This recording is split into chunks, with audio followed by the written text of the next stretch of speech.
दानन्ददन्तु सद्धायं शीलं रक्षन्तु सर्वदा भावना भीरता हुन्तु गच्छन्तु देवता गता।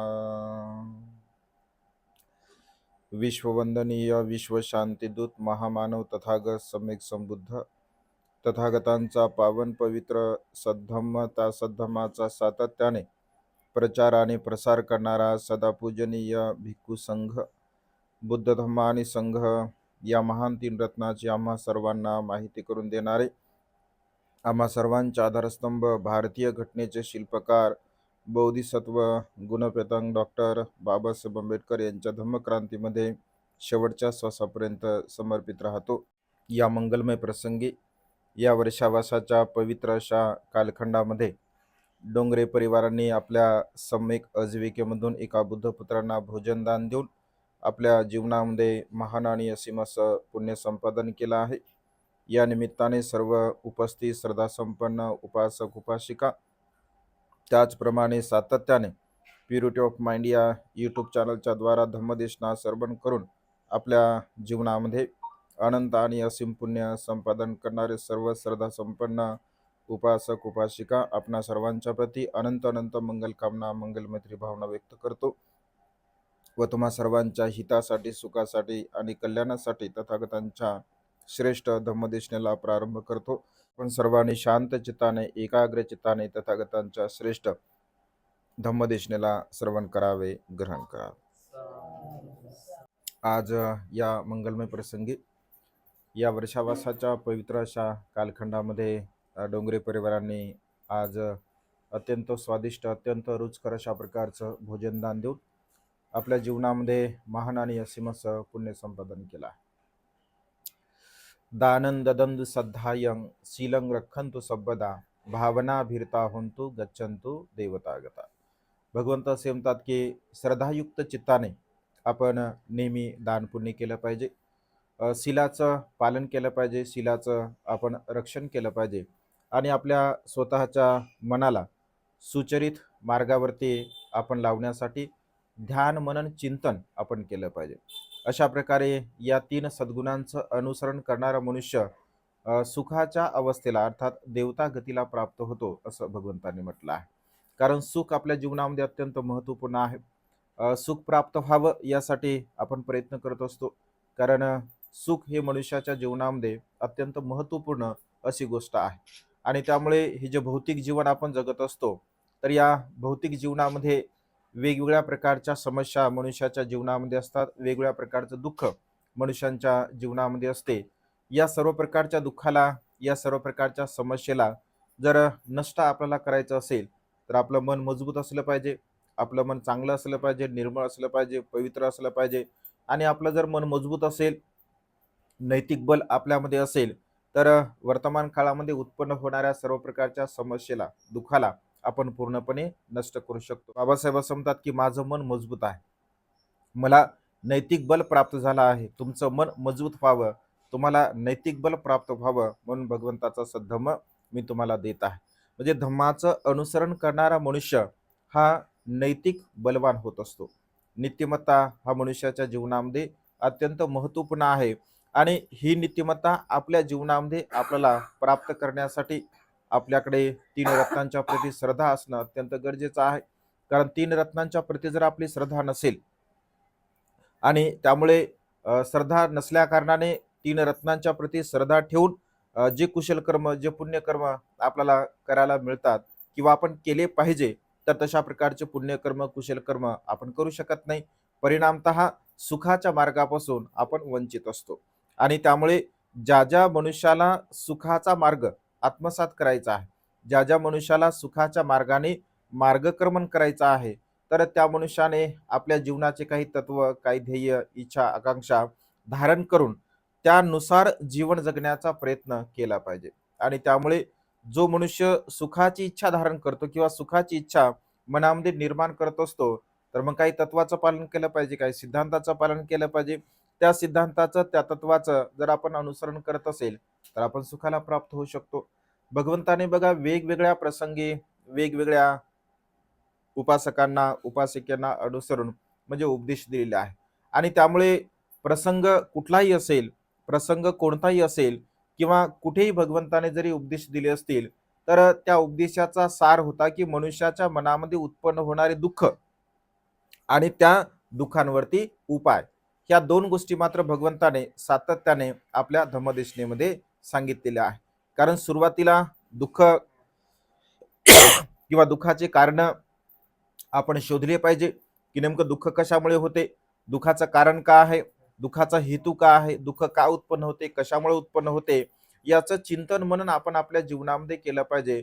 कारण वेगवेगळ्या प्रकारचं दुःख आपल्या जीवनामध्ये असते. म्हणजे शारीरिक दुःख सुद्धा असू शकते, मानसिक दुःख सुद्धा असू शकते, भौतिक दुःख सुद्धा असू शकते, आर्थिक दुःख सुद्धा असू शकते, सामाजिक दुःख सुद्धा असू शकते. म्हणजे वेगवेगळ्या प्रकारचे दुःख आपल्या जीवनामध्ये निर्माण होऊ शकतात आणि मनुष्याच्या जीवनामध्ये वेगवेगळ्या प्रकारचे दुःख आहेत. तर जे काही दुःख आपल्या जीवनामध्ये आहे, तर त्या दुःखाच्या प्रती आपण चिंतन मनन करण्याचा भाव आपल्या मनामध्ये निर्माण केला पाहिजे. आणि चिंतन मनन आपण करत असेल आणि त्यावरती जर उपाय शोधण्याचा आपण प्रयत्न करत असेल, कारण या संसारामध्ये अशी एकही गोष्ट नाही आहे की त्यावरती आपण उपाय शोधू शकत नाही.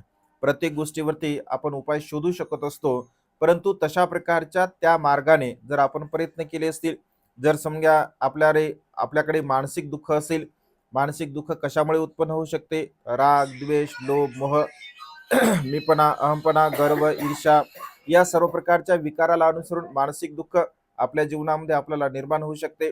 तर या मानसिक दुःखाला जर आपल्याला नष्ट करायचं आहे, रागाला जर नष्ट करायचं आहे, द्वेषाला नष्ट करायचं आहे, मोहाला नष्ट करायचं आहे, तर आपल्या मनामध्ये आपण मैत्री भावना उत्पन्न केली पाहिजे.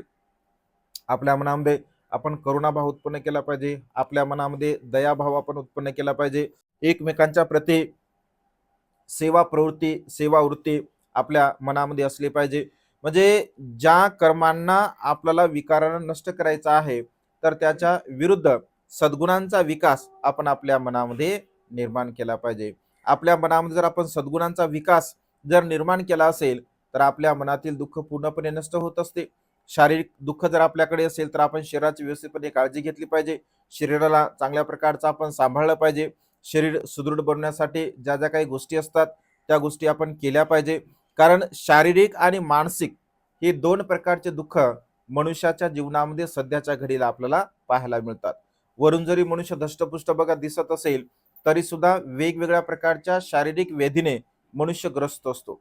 आणि वेगवेगळ्या प्रकारच्या शारीरिक व्याधीने ग्रस्त असल्या कारणाने मनुष्याची मानसिकता खराब होत असते.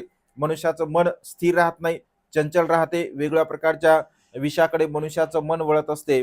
आणि त्यामुळे सुखाला प्राप्त होण्यासाठी म्हणजे शारीरिक आणि मानसिक ह्या दोन्ही गोष्टी आपल्या अत्यंत सुदृढ असल्या पाहिजे, चांगल्या प्रकारच्या असल्या पाहिजे. कारण भगवंत असे म्हणतात की सुख प्राप्त होण्यासाठी या गोष्टी अत्यंत आवश्यक आहे. जर ह्या गोष्टी आपण आपल्या जीवनामध्ये जर निर्माण करत नसेल, तर आपल्याला सुख कसं काय प्राप्त होऊ शकते, आपल्याला सुख प्राप्त होऊ शकत नाही.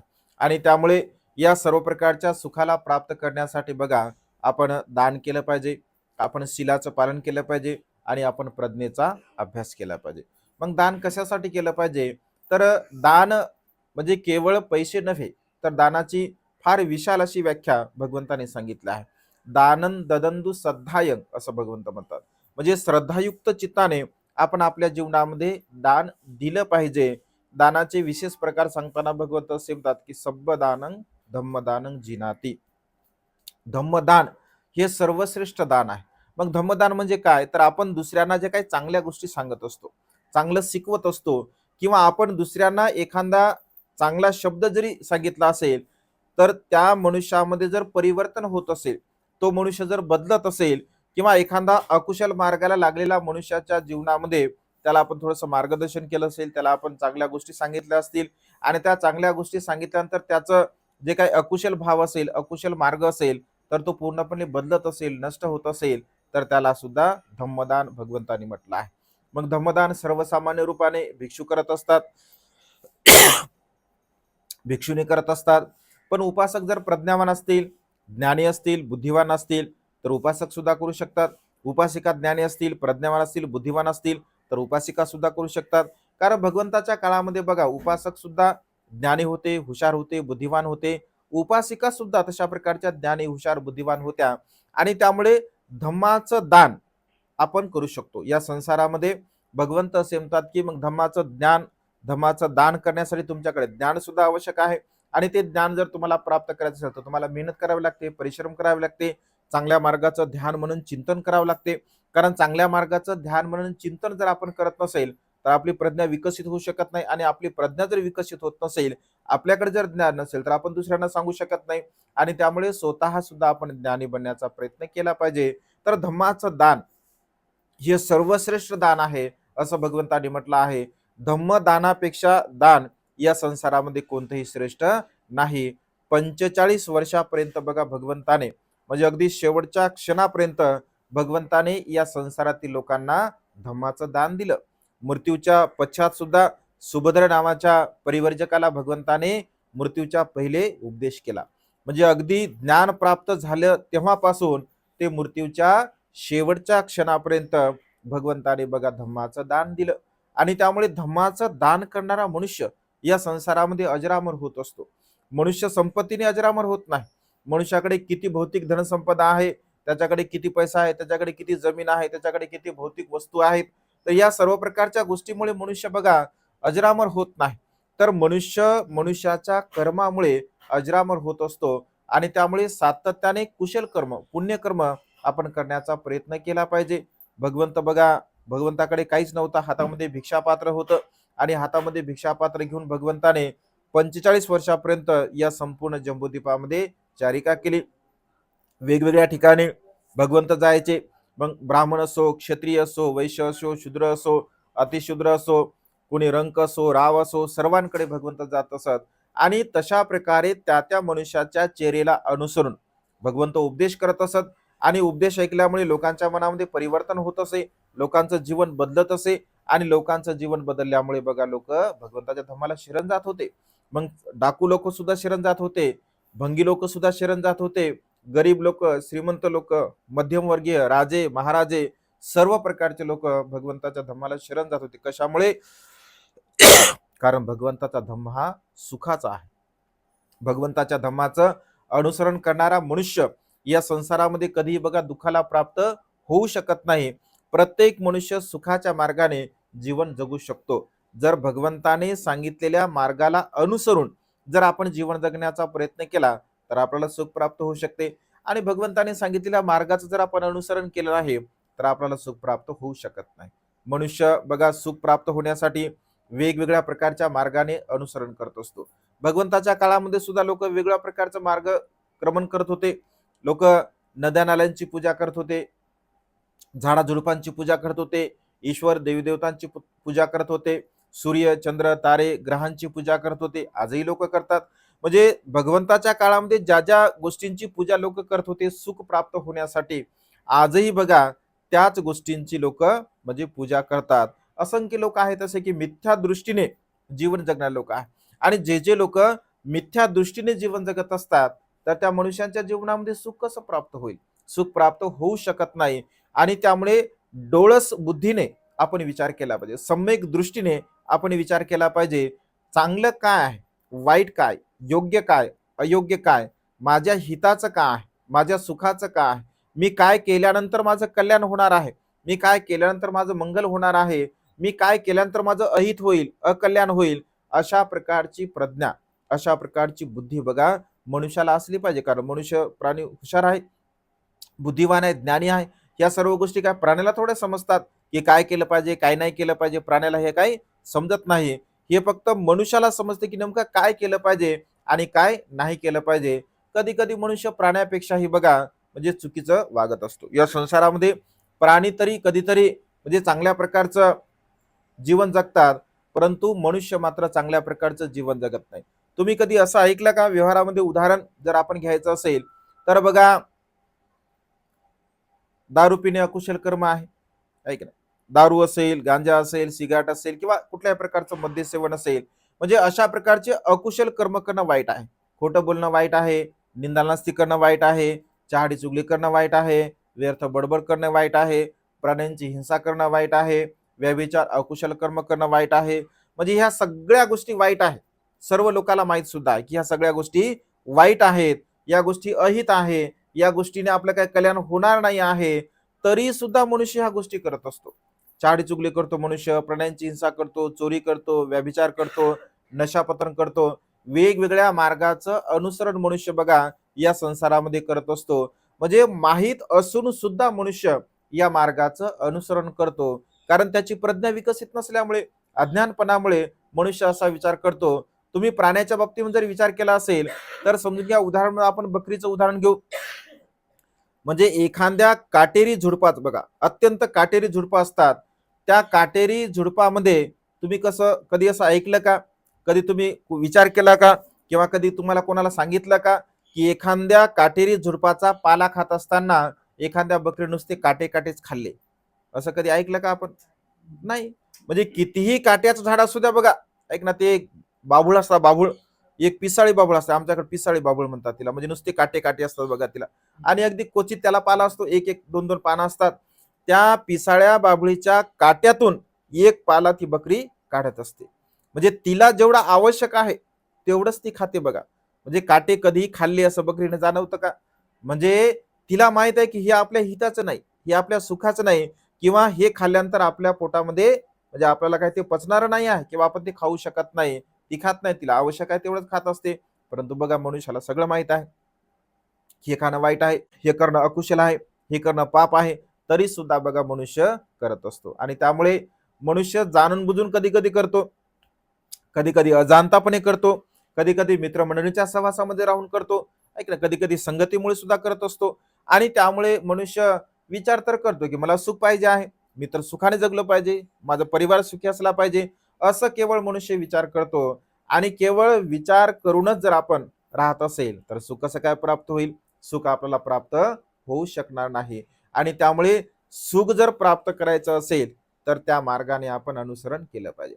ज्याला असं वाटतं की माझं जीवन अत्यंत सुखी असावं, समृद्धीने असावं, तर त्या मनुष्याने बघा सुखाच्या मार्गाचं सातत्याने अनुसरण केलं पाहिजे. कारण भगवंत असे म्हणतात, शील हा मनुष्याच्या जीवनाचा दुःखमुक्तीचा पाया आहे. शील सदाचार, जर मनुष्य त्या शीलाला सदाचाराला अनुसरून जर जीवन जगण्याचा प्रयत्न असेल तर तो मनुष्य सुखी होत असतो. सुखाने जीवन जगणारा मनुष्य कधी दुःखी होईल किंवा त्याच्या जीवनामध्ये दुःख उत्पन्न होईल असं कधीही होऊ शकत नाही. आणि त्यामुळे भगवंताचा धम्म हा बघा चिरंतिठंतु सधम्म आहे, सदा सर्व काळ समान रूपाने भगवंताचा धम्म हा फळ देणारा असतो. आणि त्यामुळे आपण सदा सर्व काळ आपल्या जीवनामध्ये दान पुण्य केलं पाहिजे, जसं धम्मदान सर्वश्रेष्ठ आहे. त्यानंतर भगवंताने अमिषदान सांगितलंय. अमिषदान म्हणजे वस्तू स्वरूपामध्ये दान. आता जसं तुम्ही भोजन दान दिलं, हे वस्तू स्वरूपामध्ये आहे. जसं आपण फळदान देतो, परिष्कार दान देतो, म्हणजे जे काही देण्यासारख्या वस्तू असतात मनुष्याच्या उपयोगाच्या, तर त्याला अमिष दान असं म्हटलं. म्हणजे वस्तू स्वरूपामध्ये त्याला अमिष दान भगवंताने असं म्हटलं. कधी कधी आपण अभयदान सुद्धा देत असतो. अभयदान म्हणजे दुसऱ्यांना जीवदान देत असतो आपण. कधी कधी प्राण्याला मनुष्य जीवदान देत असतो. कधी कधी एखाद्या मनुष्याला जर ब्लड लागलं असेल, रक्त रक्त आपण दान करत असतो. कधी कधी मनुष्य बघा एकमेकाचे डोळे सुद्धा मनुष्याला दान देतात. कधी कधी लिव्हर, किडनी सुद्धा मनुष्य दान देत असतात. म्हणजे शरीराचे अवयव सुद्धा आपण दान करतो. आता बघा आपली बॉडी सुद्धा आपण मेडिकलला दान करू शकतो. म्हणजे काही काळापर्यंत, विशिष्ट काळापर्यंत, विशिष्ट घंट्यापर्यंत आपण मृत्यूला प्राप्त झाल्यानंतर सुद्धा या शरीराचे अवयव बघा जिवंत असतात. आणि जेव्हा आपण मेडिकलला बॉडी म्हणजे दान करत असतो, तर मेडिकलला बॉडी दान केल्यानंतर मग जे जे काही आवश्यक पार्ट असतात तर ते काढून घेतले जातात. किंवा मग नवीन विद्यार्थी जे काही शिकणारे असतात, जे ऑपरेशन करणारे विद्यार्थी वगैरे असतात, तर त्यांच्यासाठी सुद्धा ती बॉडी म्हणजे कामी येत असते. म्हणजे मृत्यूच्या नंतर सुद्धा या शरीराचा आपण दान करू शकतो असं भगवंताने म्हटलं आहे. म्हणजे जिवंतपर्यंत आपण दान करतच असतो, पण मृत्यूच्या पश्चात सुद्धा आपण आपल्या शरीराचं दान करू शकतो. आणि त्यामुळे हे सर्व अभयदान त्याला म्हटलं भगवंताने. तर अभयदान सुद्धा आपण आपल्या जीवनामध्ये दिलं पाहिजे. आणि त्यामुळे दान आपल्या जीवनामध्ये अत्यंत महत्वपूर्ण आहे. दान देत असताना दानाचे 3 प्रकार भगवंत सांगतात. दान दास सुद्धा मनुष्य होऊ शकतो, दान सहाय्यक सुद्धा बनू शकतो, आणि दान पती सुद्धा बनत असतो. दान सहाय्यक म्हणजे काय? आपण जे काही देत असतो, जसं आपण खातो, जसं आपण वापरतो, जसं आपण वापरतो अगदी तसंच आपण जेव्हा दुसऱ्याला दान देत असतो, तर त्याला बघा दान सहाय्यक असं म्हणत असतात. दानपती सुद्धा कधी कधी मनुष्य बनत असतो. मग दानपती म्हणजे काय, तर आपण जे काही खातो किंवा वापरतो त्याच्यापेक्षा उच्च दर्जाचं जर आपण दान दिलं असेल तर तो दानपती ठरत असतो. भोजन दानाच्या बाबतीमध्ये बघा, श्रद्धा संपन्न उपासक उपासिका नेहमी दानपती ठरत असतात. म्हणजे जेव्हा आपण भिक्षूंना भोजन दान देतो एक किंवा आपल्या घरी पाहुणे रावणे असतील त्यांना आपण भोजन दान देत असतो, तर भोजन दान देत असताना कितीही गरीब व्यक्ती असेल तरी सुद्धा तो दानपतीच ठरतो. कारण भोजन देताना बघा, आज मला वाटतं किती काय 5-7 भाज्या होत्या वाटते काय, म्हणजे 7-8 भाज्या, नेमकी कोणती खाव आणि कोणती खाव नाही म्हणजे काही समजत नाही. हे थोडं थोडं थोडं थोडं घेतलं का लगे पोट भरून जाते बघा. म्हणजे नेमकं एवढं धनवान झालो बघा आपण बाबासाहेबांच्या पुण्यामुळे, आहे की नाही. कधी काळी आपल्याला एक भाजी खायला भेटत नव्हती, आहे की नाही? कधी काळी आपल्याला भाकर खायला भेटत नव्हती, चटणी खायला भेटत नव्हती. आपले पूर्वज जर समजा आपण विचारलं वडीलधाऱ्या लोकांना, तर बघा चटणीने म्हणजे दिवसभर चटणीसोबत 2-2 भाकरी लोक खायचे. दिवसभर राब राब मेहनत राबायचे बघा, काम करायचे, कष्ट करायचे, आहे की नाही. पण आज बघा बाबासाहेबांच्या पुण्यामुळे पंचपक्वान्न आपण खातो. रोज जर तुम्ही म्हटलं मी रोज पंचपक्वान्न खाऊ शकतो तरी सुद्धा आपण ते खातो बघा. म्हणजे एवढं सधनता बाबासाहेबांच्या पुण्यामुळे आपल्याला प्राप्त झाली. चांगल्या प्रकारचं वस्त्र आपण म्हणजे धारण करू शकतो, अलंकार सुद्धा आपण परिधान करू शकतो. म्हणजे जेवढ्या सुख सुविधा आपल्याला बाबासाहेबांच्या पुण्यामुळे बघा किती प्राप्त झाल्या बघा. धनवान झालो आपण बघा, आईच्या अंगावर 1 लाखाचं सोनं असेल बघा, आहे की नाही. म्हणजे आहे का, धनवान झालो बघा आपण, आहे की नाही, म्हणजे बाबासाहेबांपुढे. आणि पहिले लोक बघा ते कथल्याचे घालत होते, कथल्याचे दागदागिने, आहे की कथल्याचे दागिने असायचे पहिले. आज बघा धनवान झालो, मालामाल केलं बाबासाहेबांनी आपल्याला. आणि त्यामुळे बघा बाबासाहेबांचे अनंत उपकार आहे आपल्यावरती, माता रमाईचे अनंत उपकार आपल्यावरती आहे. त्या उपकाराची आपण कधीही परतफेड करू शकत नाही. आणि त्यामुळे बाबासाहेबांनी दिलेला जो मार्ग आहे त्या मार्गाचं आपण अनुसरण केलं पाहिजे. मग बाबासाहेबांनी आपल्याला काय दिला, तर बुद्धाचा धम्म दिलेला आहे. मग बुद्धाच्या धम्माचं आपण काटेकोरपणे आचरण केलं पाहिजे. 100% आपण त्याचं आचरण केलं पाहिजे. कोण काय करतो, कोण कसं जीवन जगतो. कारण बघा भारतीय संविधानानुसार प्रत्येक व्यक्तीला, प्रत्येक धर्माला आपापल्या धर्माचं आचरण करण्याचा अधिकार आहे, तो हक्क आहे, नैतिकता आहे त्यांची. तर मग आपण सुद्धा आपल्या धर्माचं अनुसरण केलं पाहिजे. बाबासाहेबांनी हा पवित्र धम्म दिला आपल्याला, महत् प्रयासाने बाबासाहेबांनी धम्म दिला. आणि त्यामुळे बुद्ध धम्माचं अनुसरण आपण केलं पाहिजे. बुद्ध धम्म आणि संघ या 3 रत्नाच्या व्यतिरिक्त माझं कुठल्याही प्रकारचं श्रद्धास्थान नाही, अशा प्रकारची भावना आपण निर्माण केली पाहिजे बघा. मग ईश्वरवाद असेल, कर्मकांड असेल, बुवाबाजी असेल, अंधश्रद्धा असेल, आत्मा परमात्मा या सर्व प्रकारच्या रूढी परंपरेमध्ये आपण बिलकुल फसलं नाही पाहिजे. आपल्या हजारो पिढ्या बघा यामध्ये बर्बाद झालेल्या आहेत. आणि त्यामुळे आपण आपल्या भावी पिढीला बाबासाहेबांचा आदर्श दिला पाहिजे, बुद्धांचा आदर्श दिला पाहिजे, महापुरुषांचा आपण आपल्या लेकरांना आदर्श दिला पाहिजे. आणि महापुरुषांचं जीवन चरित्र आपण आपल्या लेकरांना रोज आणि रोज आपल्या घरी सांगितलं पाहिजे.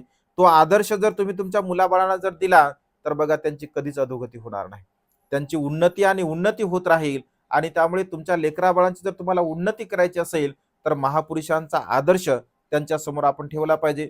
मग त्यांना आदर्श ठेवण्यासाठी मग आपल्यालाही करावं लागेल, आहे की नाही. तर मग काय ते जुनी म्हण आहे बघा, म्हणजे विहिरीतच नसेल तर पोहऱ्यात कुठून येईल, आहे की नाही. म्हणजे आडात नसेल तर पोहऱ्यात, म्हणजे विहीर आड आहे की नाही, त्याच्यात विहिरीत आडत नसेल तर मग पोहऱ्यामध्ये कसं काय येणार आहे. म्हणजे मायबापच जर धार्मिक नसतील तर लेकरं कसं काय होणार आहे. जसं बीज तसं फळ, आहे की नाही.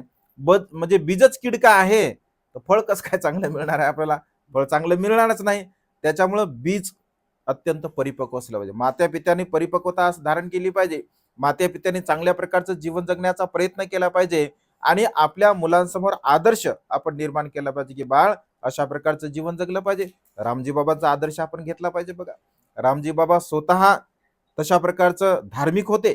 रामजी बाबा स्वतः धार्मिक होते, स्वतः सिलवान होते, स्वतः गुणवान होते, सदाचारी होते, ज्ञानी होते, पंडित होते, इंग्लिशचे हेडमास्टर होते रामजी बाबा. आणि तोच धडा आपल्या मुलांना सुद्धा, भिवाला सुद्धा, म्हणजे बाबासाहेबांना सुद्धा बघा आपल्या पित्याने दिला. बाबासाहेब म्हणतात की माझ्या जीवनाला जर कोणी वळण लावण्याचं काम जर कोणी केलं असेल, मी तर माझं जीवन तर म्हणजे ओल्या मातीसारखं होतं असं बाबासाहेब, चिखलासारखं माझं जीवन होतं म्हणतात.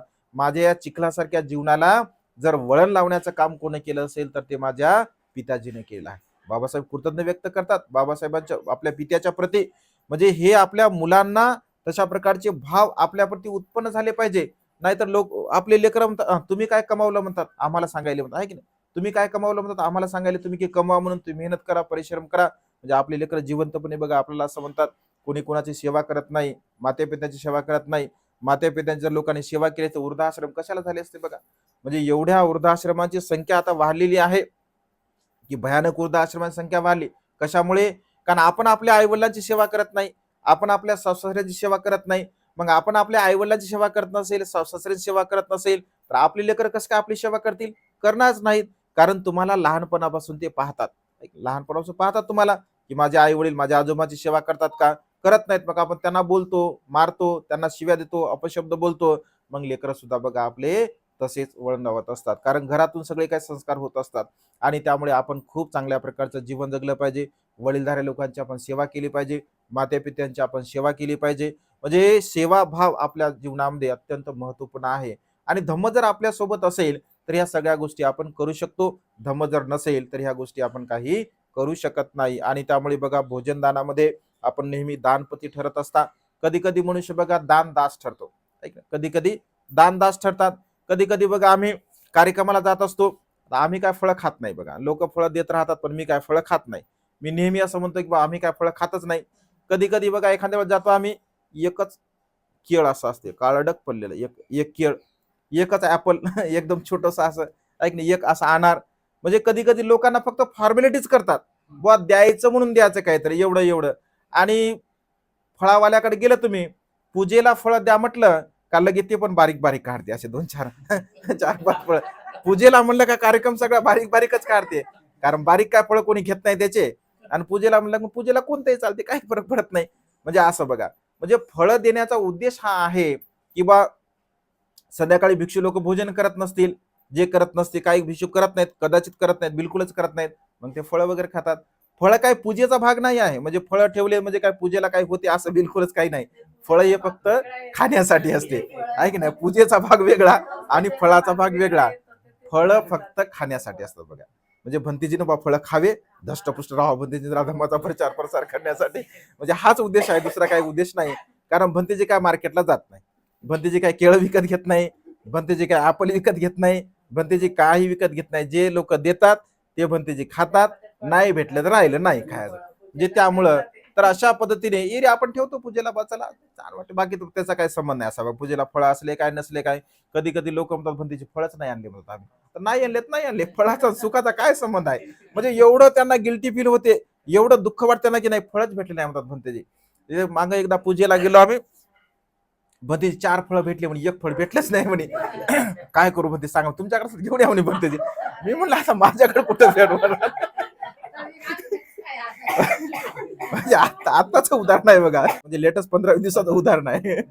म्हणजे पूजेला 4च फळं भेटले म्हणे, एक फळ काय भेटलंच नाही म्हणे. तुमच्याकडे असं तर घेऊन या म्हणे. म्हणजे बघा भगवंतानी म्हणजे नेमकं आपल्याला काय सांगलं आणि आपण काय करतो बघा, आहे की नाही. तर त्याच्यामुळे हे काय बघा असं नाही, म्हणजे हे अंधश्रद्धेचा भाग आहे की नाही. म्हणजे 5 फळं पाहिजेच, हे पाहिजे ते पाहिजे, काही पाहिजे नाही, भगवंतालाही पाहिजे नाही, भंतेजीलाही पाहिजे नाही, आहे की नाही. जे असेल जसं आहे तशामध्ये ऍडजस्टमेंट केलं पाहिजे आपण, आहे की नाही. असं काही नसतं. आणि त्यामुळे मनुष्याच्या जीवनामध्ये बघा ह्या सगळ्या फॉर्मॅलिटीज आहेत, ऐक ना. हे असलं तर ठीक, नसलं तर नाही, काही फरक पडत नाही. कारण भगवानचा धम्म हा आचरणशील आहे. आचरण महत्वाचं आहे आपल्या जीवनामध्ये. शील पालन महत्वाचं आहे, सदाचार महत्वाचा आहे, नीतिमत्ता महत्वाची आहे. सदाचार ही अत्यंत महत्वपूर्ण आहे. हे पूजा अर्चा जी गोष्ट आहे, तर आपल्यामध्ये श्रद्धा उत्पन्न करण्यासाठी या सर्व प्रकारच्या गोष्टी असतात बघा. आणि त्या गोष्टी आवश्यक आहे. श्रद्धा जर तुम्हाला उत्पन्न करायची आहे तर पूजा अर्चा ही आवश्यक आहे. आणि त्यामुळे बघा ह्या गोष्टी अत्यंत महत्वपूर्ण आहे. परंतु त्याही पेक्षा धम्माचं आचरण बघा अत्यंत महत्वपूर्ण आहे. जर तुम्ही धम्माचं आचरण करसाल, धम्माचं अनुसरण करसाल, तर तुमच्या जीवनामध्ये तुम्हाला सुख प्राप्त होऊ शकते. कारण कर्म बघा मनुष्याला काही सोडत नाही. म्हणजे कोणताही मनुष्य असो, मग तो साधू असो, तो संन्यासी असो, तो संसारिक मनुष्य असो किंवा संसाराच्या बाहेरचा मनुष्य असो, कोणताही मनुष्य असो, जसं कर्म असेल तसं फळ आहे. चांगले कर्म केले तर चांगलं फळ आहे, वाईट कर्म केले तर वाईट फळ आहे. आणि त्यामुळे आपण आपल्या कर्मावरती विश्वास ठेवला पाहिजे.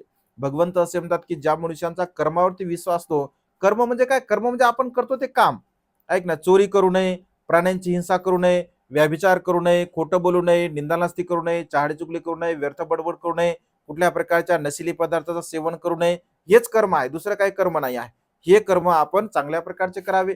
वाईट कर्म करू नये, प्राण्यांची हिंसा करू नये तर आपण मैत्री भावना केली पाहिजे, चोरी करू नये तर आपण दान धर्म केलं पाहिजे, खोटं बोलू नये तर आपण चांगलं मृदू बोललं पाहिजे, कोमल बोललं पाहिजे, म्हणजे दुसऱ्याला आवडेल असं बोललं पाहिजे, म्हणजे नशापतन करू नये, व्यभिचार करू नये तर आपण ब्रह्मचर्याचं पालन केलं पाहिजे, नशापतन करू नये कारण नशेमुळे आपलं शरीर पूर्णपणे विकलांग होत असते किंवा नशेमुळे मनुष्याचं शरीर पूर्णपणे म्हणजे नैसर्गिक जे दिलेले शरीर आहे ते पूर्णपणे नष्ट होऊन जाते बघा.